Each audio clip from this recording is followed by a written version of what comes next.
Hi friends, welcome to బిన్వి mom recipes. ఈరోజు మన ఛానల్లో టేస్టీగా ఆనియన్ వడ ఎలా చేయాలో చూద్దామండి. మార్నింగ్ బ్రేక్ఫాస్ట్లోకి కానీ ఈవినింగ్ స్నాక్లోకి కానీ ఇలా సింపుల్గా చేసుకోండి. టేస్ట్ అయితే చాలా బాగుంటుంది.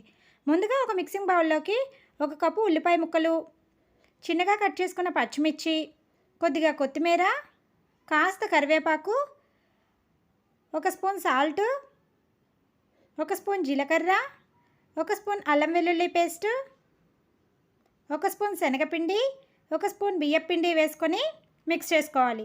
దీనిలోకి వాటర్ ఇంకేం యాడ్ చేయవసరం లేదండి. ఆనియన్స్ని గట్టిగా ప్రెస్ చేస్తూ మిక్స్ చేస్తే ఆనియన్స్లో ఉన్న వాటర్ వస్తుంది. దాంతోనే చక్కగా మిక్స్ అయిపోతుంది. చూసారు కదండి, ఈ విధంగా ప్రెస్ చేస్తూ మిక్స్ చేసుకుంటే చక్కగా మనకి ఈ విధంగా రెడీ అవుతుంది. ఇప్పుడు దీన్ని పక్కన పెట్టుకొని స్టవ్ పైన ప్యాన్ పెట్టుకొని 2 స్పూన్ల ఆయిల్ వేసుకోవాలి. తర్వాత మనం రెడీ చేసుకున్న ఆనియన్ మిశ్రమాన్ని ఈ విధంగా వడలుగా చేసుకొని ప్యాన్లోకి వేసుకొని కాల్చుకోవాలి. చాలా తక్కువ ఆయిల్తో చేసుకునే రెసిపీ అండి. చాలా సింపుల్గా చేసుకునేది. చాలా బాగుంటాయి. తప్పకుండా మీరు కూడా ఎప్పుడైనా ఇలాగా ట్రై చేయండి.